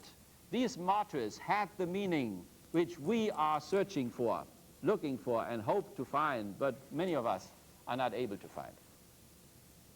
Okay? Okay, anything, any other question? Yes, yes. Coming back into Meister Eckhart, you did not mention Teilhard de Chardin. Yes. Very good. Yeah, I should have mentioned him. Teilhard de Chardin and our good Paul Tillich, for instance, and today Hans Küng and so on, are people who try to do this last thing, this conjugation. And you can really see in Teilhard de Chardin how deep the abyss still is, because the religious people told him he was too secular, too Darwinistic, and so on, and the secular people said he was too religious. That means these people, like Teilhard de Chardin, sit in the middle of two chairs. You see, the scientists say, why do you have to have this Christology mixed up there? And the Jesuits forbid him to print his books, you know, until he's dead. So there you see that, that we are not fantasying up, you know, this difference, but that it rather exists. And that people like Teilhard de Chardin are a catalyst which shows us very clearly, you know, the lifelong struggle of these people. Now, Tillich called that on the boundary line, to walk on the boundary line, to be not totally committed to this or that church, but still be a faithful person. And on the other side, not totally committed, you know, to Freudianism or existentialism or Marxism or something like that, but rather to walk on the boundary line. That's Paul Tillich, when he came here, introduced himself to the American audience in 1933 with this little book, On the Boundary Line, which describes exactly this third solution, not to go back to the religion of the fathers, not to go to total secularization, but to reconjugate the two sides. That's what he... Belief could be done rationally. Yes. Without essentially faith coming to religion. That's right, and it must be done that way, because the scientist should not give up his autonomy. You see, he should not give up his sovereignty, right? Even if we have a little verse, you know, from the Bible, which people send to me sometimes and say, trust in God, you know, and put aside your understanding or so. Well, the first part is Psalm something. No, it is somewhere. Is it from? I'll get it back. The first part is good. Trust in God, you know. And maybe also put aside understanding. When we mean with understanding, analytical understanding. When we don't mean with understanding reason, which is something different from it. So I would say not to put reason on the side. What sense does it make that God would ask us to put, first of all, to give us reason, and then to put it aside exactly when we are concerned with the most essential questions of our existence, namely where we go to and what the meaning of our existence is, right? It doesn't make much sense. So, therefore, what many enlighteners are frightened of is that the churches will ask them to give up their sovereignty and their autonomy. I was, just to tell you the story, I was with one of the greatest thinkers the West has at this moment, Jürgen Habermas. I was sitting in his office. Jürgen Habermas comes from the Frankfurt School, and the founder of the Frankfurt School is Horkheimer. Horkheimer was a Freudian, Horkheimer was a Marxist, Horkheimer was a bourgeois. He united it all. He was an enlightener through and through. Now, toward the end of his life, he wrote a testament. And in the testament, he asked that the second verse of Psalm 91 would be put on his gravestone, because his parents had put the first verse on it. So he wanted to have the second verse. The second verse says, in you, eternal one, alone I trust.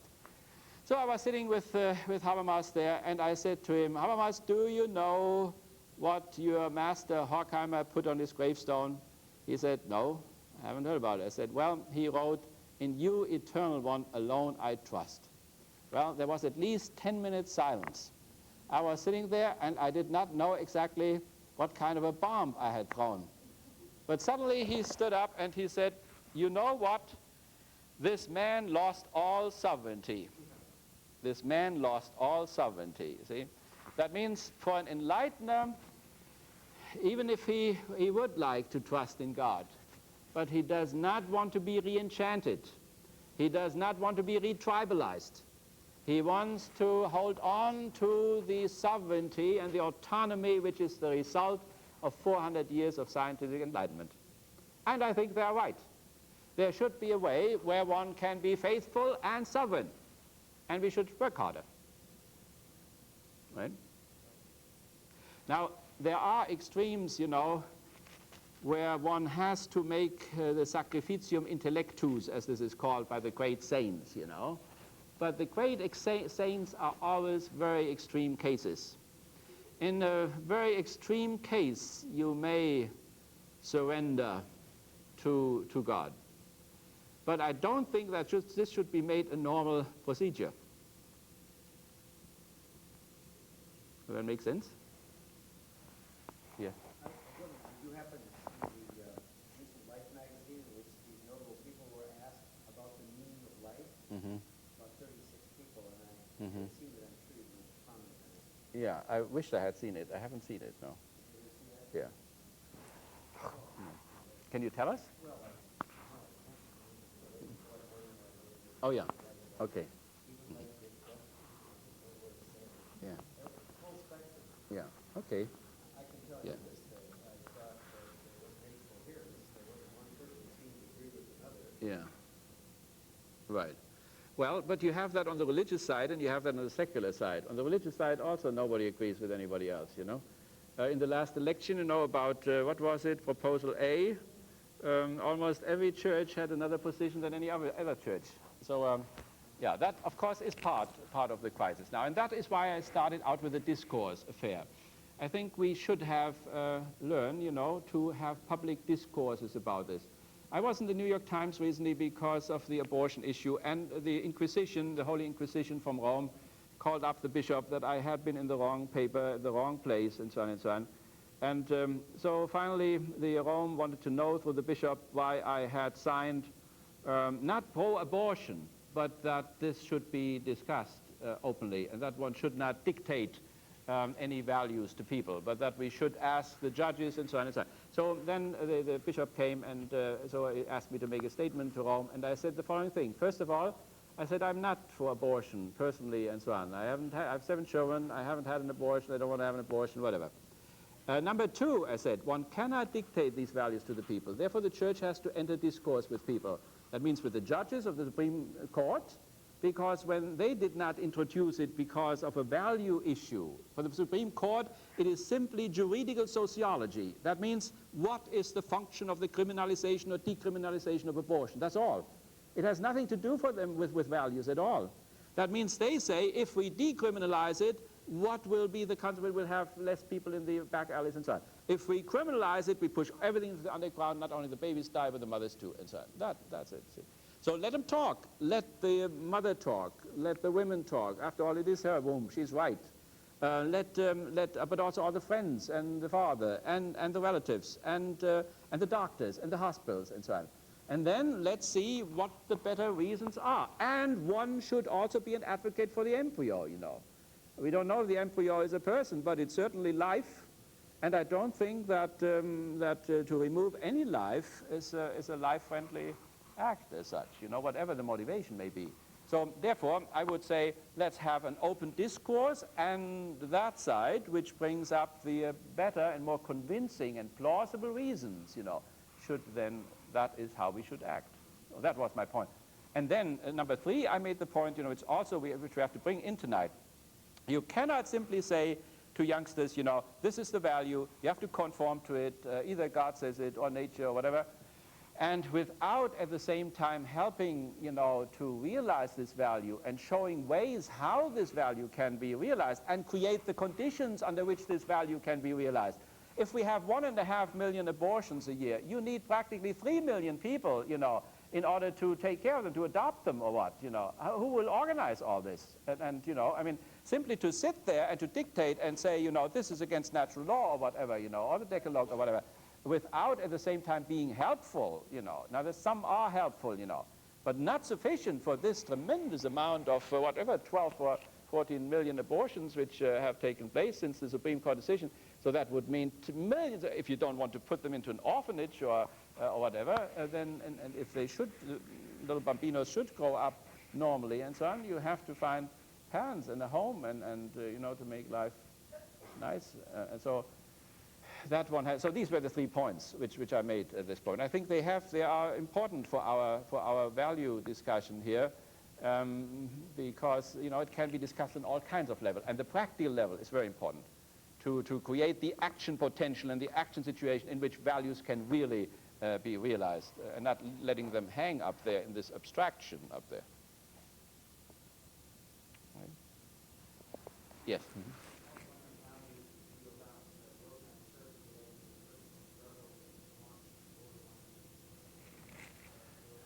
Yeah. Well, I mean, the organized church, like the Orthodox Church, Roman Catholic Church, Anglican Church, Episcopalians, and so on, they are, of course, you know, they are systems of interpretation of reality, and they're systems of orientation of action.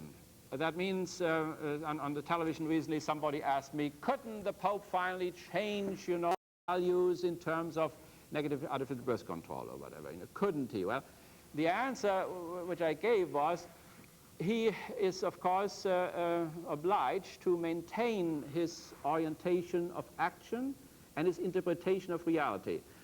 He interprets reality in a way, and few people do nowadays. He holds on to the Socrates discovery of purposiveness. For him, nature is purposive. Sexuality is purposive. Therefore, we must follow the purposiveness of sexuality and not make ourselves feel good. If we feel good and follow the purpose, it's all right. But if we feel good and block the purpose, it's an abomination. So you have to liquidate some of his argument. Either his interpretation of reality is wrong, there is no teleology in nature. If you can say that, the whole thing collapses. But if you hold on to him and you say that Socrates' discovery stands, and that nature and our body and the lungs and the penis, everything has a purpose, you know, objectively, independently from my subjectivity, then he has won the first round, you know. Now, he may still, the deduction from this, you know, could still be changed, as the Council has done. You see, there are value differences and discrepancies inside of the same institution. The Council, for instance, and the United Orthodox priests, who thought that the rest of the Roman priests suffer from a bachelor neurosis, thought that one should have the whole marriage open, but not every sexual act, as Rome teaches, right? So therefore, if you cannot get them on the first level in terms of the interpretation of reality, if you want to hold on that the world is objectively purposeful, it is very hard to hold on to, by the way, then you can still, you know, when he deducts from this purposiveness and comes down and says that therefore, almost in the syllogism, every sexual act must be open for the child, and so on. Then you can say that something is wrong in this deduction, you know, in the middle sentence or somewhere, because, you know, it is plausible that two lovers would like to objectivate themselves not only in property or the canary or a dog, but in another human being who has consciousness, and therefore they can talk to the other. And the child, when I look at my 7 children, they do represent my wife in spite of the fact that she is not there anymore. That means I see in each of my child the unity of my wife and myself, and so on. So this is the most beautiful objectivation of the lover's love. The lover's love does not only stay inside, walks around outside, you know. Of course, heaven knows where they walk, but nevertheless, they do walk around. So, therefore, in that sense, you know, I don't think that too many people would have a problem with this, you know, that the marriage should be open. But they do have problems with having every sexual act being open. So you could then hold on to the teleology upstairs, but you would say, but the deduction which you have made from this is not really cogent. That's what Paul Tillich did against the Pope, you know. So there are possibilities, right? But otherwise, you have to see, you know, that the organized church, of course, it has to maintain its pattern, it has to adapt itself to the environment, it has a goal attainment system, it has to integrate itself. The Western Christianity is totally disintegrated, as you know. 900 different groups, you know, in this country, churches, sects, denominations, who all say the opposite of everybody else. and only are held together by the flag, which is on the altar there, so that when a crisis appears in the country, then they all stick together, forget about their orientation of action and so on, and all take over the integration problem for the society. So if the president is shot or his brother, 9 bishops will be there at the graveside in order to do the integrative job, right? So then they forget about their differences, and thanks be to God, because otherwise they would not be very useful for civil society. Right? Yes? Mm-hmm. Yeah. Try to bring it down. When it comes to values and morals, just by saying that every man for himself, and even so, then of course you can't stop at Hitler because might makes right, and his morals are his. And that's right. Yeah. If he's stronger than I am, I have to exactly. Yeah.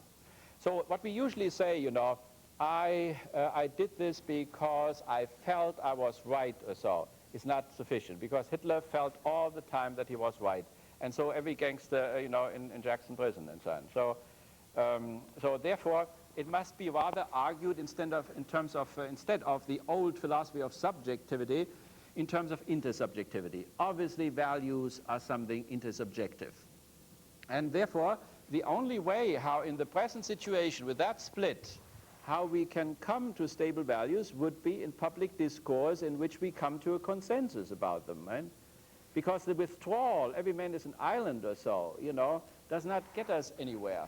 See, values are also bound up with expectations, for instance, and the catastrophic things happen. Think a girl is educated in a Catholic college, a Catholic high school in Detroit, and learns that virginity is good, and that you should be a virgin when you get married or so. Then she comes to Western, and there she is, of course, enlightened. She goes through the Freudian enlightenment. Then she knows that, you know, virginity is, you know, it's just a little thing, and it goes, and that's it, you know. So, but just thinks she suddenly meets somebody from our medieval institute, you know, who somehow is a very romantic person, and therefore still thinks like the school does in Detroit. And she really falls in love with him. And this strange guy now, you know, is an exception at Western, and therefore wants exactly that, what she has given up, you see. That means value and expectations and so on hang together. And it has something to do with intersubjectivity, with society, with community. It's not a private affair, you see. One wouldn't even know what that should be, you know. I mean, you can give a positivistic definition of value, and the value is then a belief, you know, which determines our actions and our attitudes and so on. But action, attitudes toward what, you know? Most of the time not with ourselves, but with other people in interaction and so on. So that means there must be some kind of a consensus, and part of our crisis is the breakdown of a consensus between the generations, you know, between the classes, between the races, and so on. And I don't know any other, see, certainly any kind of a government giving orders, you know. I mean, should the president have said, you know, the divorce rate has to go down, it's 50% now. Well, he was divorced himself, you know, Reagan. He's the first president who was divorced, and he was brought in by the Christian right, you know. I mean, they have a real problem there, see. But even if the Pope comes and says, I have come to help you against AIDS, well, of course, he has nothing against AIDS, except, you know, don't be homosexuals, you know. And don't be promiscuous, and don't be drug addicts. Well, that's all right. See, then you wouldn't have AIDS under our, in terms of our present knowledge. But what is it? Our, you know, main medical officer in Washington and so on could say the same thing, of course, you know. So, but the difference between Washington fighting against AIDS and the Pope is that the Pope, of course, has not only strict values, but they are also theologically grounded. While the American government, as a secular government, as the first secular government, you see, the first state which had no religious foundation in the world, it was quite an experiment. I wonder if it will go well in the long run. So people at that time, when we did this here in our Constitution, they thought we were mad. It could not last longer than 20 years, you know. So, so nevertheless, we have therefore values, you know, which we agree upon, but which have no foundation, no theological foundation as such. All our laws are positivistic. When the sanctuary people, for instance, are put on trial now because they take people from El Salvador to Windsor because they cannot stay here, so the priests or nuns are prosecuted. If they refer to a higher law to God's law or natural law, the judge does not even know what the hell they are talking about. We have only one law, and that is the law which Congress has made in the states. And it is not backed up by any natural law. It cannot even be compared with any natural law and therefore be found to be faulty or whatever. So we are in a very secular situation in this country, right? So therefore, you see, if you don't want to have dictatorship of some kind, you know, a religious dictatorship or whatever, then public discourse is the only way in which we try, you know, in mutual respect, to find value solutions and ways out of the crisis of meaning and so on, which seem to be plausible and reasonable to most of us. Yes?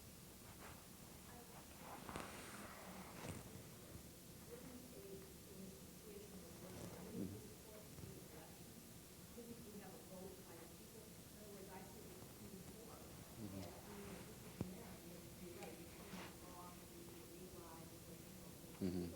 Yeah. When they realize that, in my understanding, they help promote the deterioration of values because it takes to the Mm-hmm. was devalued. Yeah. There was a room to be deteriorated. Yeah. But also, what I call time. Mm-hmm. The Yeah. was the woman. So when we gave the story tonight Yeah. about, Mm-hmm. the concentration camp, I get very impressed that, people lost their lives there. Mm-hmm. Because no one said anything. Mm-hmm. We were saying, Yeah. silence. Yeah. Well, how can our government, by 94 million people decided that, choose what we should feel as a people in our Yeah. consciousness of being concerned about the unknown? Mm-hmm. Isn't Yeah. there some Well, let me tell you that. You see, you said, you know, the Supreme Court hurts values and contributes to the value crisis, you know, value of life. And that may be one truth. The other truth may be, of course, that the Supreme Court, in a certain sense, already reflects it in a certain sense. See, what we call a certain, I was on the radio and I talked about toys, you know, about Rambo and all this. And I made the difference between necrophilus toys and biophilus toys, you know. When you look once, you know how strong the necrophilus tendency, that means the death-friendly tendencies in Freudian terms are. The death-friendly tendencies are in our society, it is enormous, you know. When you hear sometimes people who are for the death penalty, you know, and you show how the pellets are put in there or how his brain is fried, you know, and so on. And people look at his hands as he is executed, you know, and cramps his hands together. These are very necrophilous tendencies, you know. So it's a death penalty, it is the body count, you know, and this is really what we have to take very seriously. I mean, on the psychological level. People say, why do you care about toys, you know? There are more important things. And it's true, the militarization of society is much more important.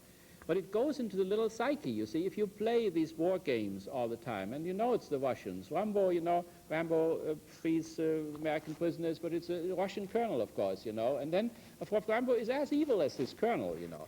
So when then, you know, this death-friendliness is pushed against death-friendliness, there is a tunnel without light at the end of it, you see. That is the issue. So that means we have to find out, not only this particular case, I think it's a symptom, and you're right there, but how we overcome, you know, how we are able again to balance the necrophilous forces and the life forces. In the concentration camps, for instance, prisoners who were beaten by SS-men were happy when the SS-man would get an orgasm by beating, because then he wouldn't go on with it anymore. But if the death drive or the aggression was separated from the libido, he would go on like a beating machine, you know, for hours until the guy would be dead. So that means, it seems, that in the rise of civilizations, libido, erotic force, which binds us together, you see, is exhausted at a certain point and can no longer neutralize or sublimate or whatever the aggressive thing. I mean, to write a book needs aggressions. To go to the moon goes to aggression. To make love needs a certain amount of aggression. But the rapist, you see, is somebody in whom the aggression suddenly takes over when he then strangles little Cunningham, you know, after raping her and so on. So that somehow, you know, in these SS-men, what do you think about an SS-man, you know, who takes a Jewish woman whom he likes out of the camp, feeds her nicely for 2 weeks and dresses her nicely, sleeps with her every night, Then on Saturday, he takes her personally to the gas chamber, looks as she is gassed through the little window, and then goes home and plays Chopin, rather highly sophisticated music. See, this is why these guys were not Attila or Genghis Khan, you know. These people were all good Protestant boys, good Catholic boys, humanists. That means a dimension had opened up, a value dimension in them, a meaning dimension, and this dimension at the same time had been emptied. And as Jesus says, you know, that if you throw the devil out and then 70 new ones are coming in, that exactly has happened to us. But not only in individual SS-men, but in all the Rambos, all over the place, you see. That means Christianity has opened up a dimension, and with the decline of this dimension is not filled. If we don't like Christianity, we should fill it with something else. But we can't do it, you see. And in this emptiness, then, these things are born, these horrible things are born. I mean, what does it take, you know, in terms of destruction of values to do that what this one and many other SS-men have done, you see. But there are mixed pictures. George Klein, a friend of mine, died from a heart attack some years ago. He was a Jewish boy in a concentration camp. One day, an SS-man came out, gave him a piece of chocolate to eat. Little George didn't know exactly what that meant. Then the SS-man took out pictures of his children and showed it to George and said, see, George, they are as old as you are, 12 years old. Then he went into the barracks, took his revolver, and shot himself to death. That is what Himmler called becoming weak. Himmler made speeches and said, some of you have become weak. You are scoundrels, but most of you have been courageous, virtuous, you see. Good is bad, bad is good. Liberation is enslavement. Enslavement is liberation. War is peace. Peace is war. You see, alternative future number one. That is what is going on. And so even if you have shown, you know, and when I raised my 7 or so alone after the death of my wife, what I was most shocked of is that the more they were integrated into American civil society, or any civil society, German or whatever, the more insecure they became about that what good and evil is. Who knows? Who knows what good and evil is, you know? Maybe what you call evil is good. Maybe somebody else calls evil is good, you see? So at least a tremendous insecurity of what really may be good and evil in certain ways.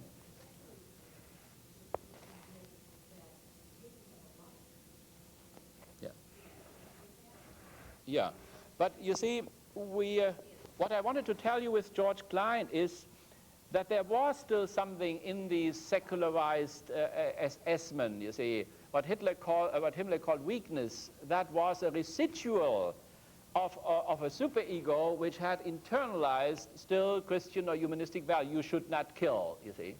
And on George Klein, that had the effect that when he came back from the States then as a Secret Servant fellow, and went to Germany after the war, he was sitting in a German restaurant when Germans were sitting on the other side of the table and were talking about the Jews in miserable terms. And George could not get up and go over there and tell him, you know, because for George, through this encounter with this SS-man, he had for the rest of his life the insight that even in the most terrible scoundrel in the SS uniform or any other uniform, you know, there is still 1% of humanity. And therefore he could never be absolute in his condemnation of anybody because there was still a residue. Now, see, we have never had a totally secular society. See, modernity took place only once in Europe and spread from there everywhere else.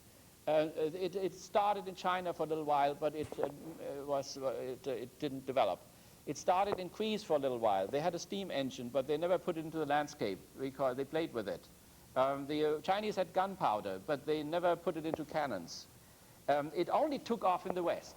So therefore, now it spreads all around the globe. But we don't know what a totally secular society would be like. We do not know to what extent the so-called secular world is still living from residuals of the previous religious world. You see, we don't know how much we still live from capital of the medieval world, which has gone under, or the first 200 years of modernity, which was still very religious. You can see that enlighteners, you know, up to the middle of the 19th century still want to be buried in churches. Darwin was buried in the church. Today, you have almost no enlightener anymore who wants to be buried in the church, you know, not even in death. So there is this process is going on now. If we lose more and more of the old values for which the Pope and the Dalai Lama and so on stand up, is it possible for this modernity now to create values, your value, you see, can we come to a secular consensus that our most fundamental value is life? Because if we get the bomb or whatever, we don't have to discuss any other ethical problem anymore, see? So therefore it becomes a foundation value. And I think that for entirely secular people who have emancipated themselves from Pope and Dalai Lama and Hinduism and Buddhism and so on, it should be possible to come together in a discourse and come to an agreement about foundation values, for instance, about this value, or that it is better to be life-friendly than to be death-friendly. Unfortunately, the positive sciences in Western Michigan University or anywhere cannot tell you why it is better to love than to hate, except if it is better for business. Now, if normally, you are loving and friendly, it's good for business. But what, like in Germany, when hating somebody is good for the business? Well, then you hate, and then hate becomes better than love, you see. That's where we stand now. That is the impotence of the sciences at this moment. The sciences cannot decide this simple question, why it should be better, and so on. Yes, we know, you see. But even when you know the result, that doesn't mean yet that you can change it. Another occasion, you just have a different reason. Now your reason's better, you do it all over again. I'm talking about the hatred of truth. Yeah. You have a new rationalization, you say that's the same way. That means we say what now? Could you formulate into a statement? Well, I was answering. Yeah. What you're saying. Mm-hmm. You wondered whether or not we could really solve our problems by discourse. Mm-hmm. Well, another way of looking at it would be this. There's always going to be somebody with a little more power who says, I'm tired of the talking, I'm going to have. Yeah, right. I mean, that's particularly dangerous, yes. So that would go to the very roots, because that means in a discourse, we must not have a power differential, right? Because that means the teacher already who guides the class in discourse gives the grades, which gives him a power position. So therefore, he has to neutralize himself somehow, you see, if that should be a real discourse, which only can take place among equals, right? They also have to be healthy mentally. That means the psychoanalyst does not have a discourse with his patient. He has a therapeutical discussion. Because in order to remove, first of all, the self-deception of the patient has to be removed before the patient can become a normal discourse partner. And so on. So you could, announce a doubt against the discourse idea, namely saying if there are really enough normal people around for discourse, or if this, to be first all the time. That means, when somebody says, I was in Athens, but I was in Jerusalem, you say, somebody has cancer of the colon, I have cancer of the lungs and the brain, and so on. Say, everybody, or I have 5 people working for me, I have 25 people working for me. See, you hear them during parties or so. If you put, during a party, a microphone up and you listen to your talk later on, you may lose all hope, for eternity, I would say. So, but, you see, the question is, if not in discourse itself, these elements can, as we do now, be reflected upon and then be ruled out. So that if the students say, but you are not on the same level with us because you do give the grades and so on. Well, I either can stop giving grades or what, or I can say, I give you the better grades, the more objections you have. That means when you say something negative, your brain will start moving. If you always say yes and conform, your brain does not get into action. So when you say no to what I said in class, I will give you 8++ and so on, see? Then, of course, I do open it up now to free objections. I even reward. You even make yourself vulnerable. Yes, I like to do this because otherwise we come up, in discourse with the same results which are present in the environment. And when we come back to the necrophilis, I think our environment is necrophilis. I must say, with all, whatever I can say, for free choice and so on. See, already the alternative, right to life and free choice, are two abstractions. The one who decides for the right to life, not to abort, has also a choice and must make a choice. The one who makes a choice must also have a norm what to choose. When our girls, hold on to the arm of the nurse before they get the injection, is that the right thing I'm doing now, you see?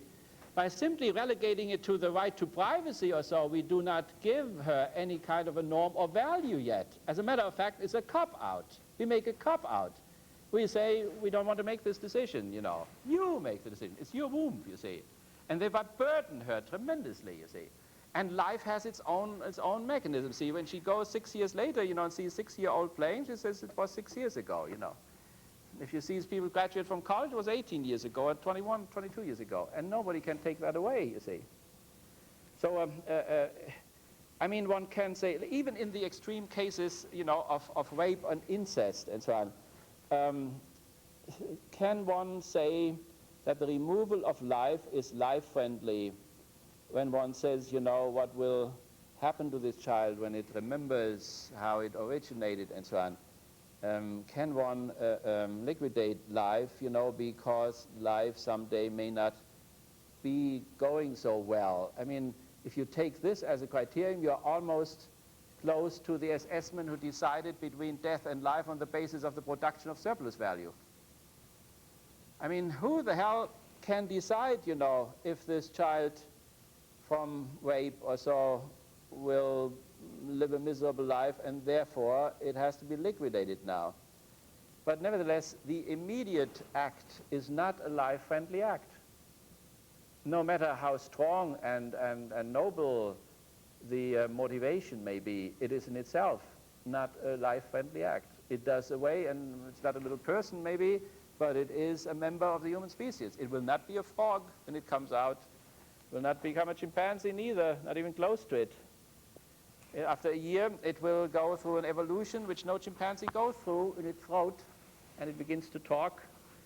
It's no way to make out of this, you know, a life-friendly act. So, but you may say sometimes, you know, we have to do life-hostile acts in order to rescue life. Then it becomes really complicated. I had a little mouse, Hänschen. It looked at television with me. But Hänschen got married, and suddenly had innumerable little Hänschens running around. So my housekeeper executed them all. That was not a life-friendly act, you see. It was a life-hostile. It was a necrophilous act, and I told her so. But there was some necessity to it. I could not have these generations of mice.